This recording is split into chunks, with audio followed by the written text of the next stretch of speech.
Sementara itu, personil Satreskrim Polres Oku Selatan juga melakukan pantauan kualitas samergo beras di pasaran bersama Dinas Ketahanan Pangan.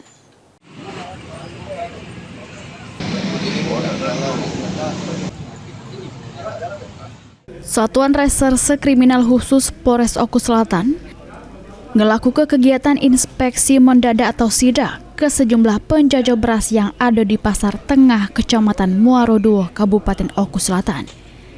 Sidak dilakukan untuk memeriksa kualitas sama memastikan harga beras tetap stabil. Sesudah adanya temuan kenaikan harga beras beberapa waktu yang lewat.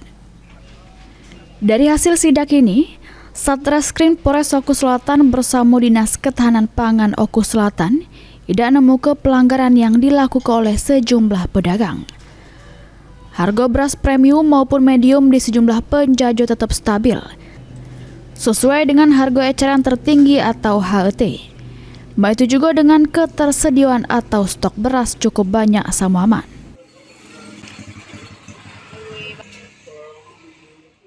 Dan hari ini kami bersama dari Dinas Ketahanan Pangan dan pemerintah Polres Oku Selatan, kami sidak ke untuk penjual beras yang ada di Muara 2, Kabupaten Oku Selatan untuk mengecekkan harga beras dan stok beras yang ada.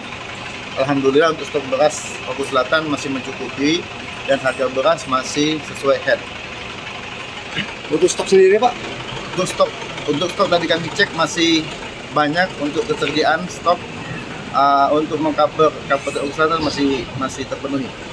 Kami Polres Oku Selatan dan Bulog serta Ketahanan Pangan dan pemerintah mengadakan GPM, Gerakan Pasar Murah atau Gerakan Pangan Murah bersama dengan Bulog untuk beras SPHT, sehingga masyarakat dapat membeli beras dengan harga murah.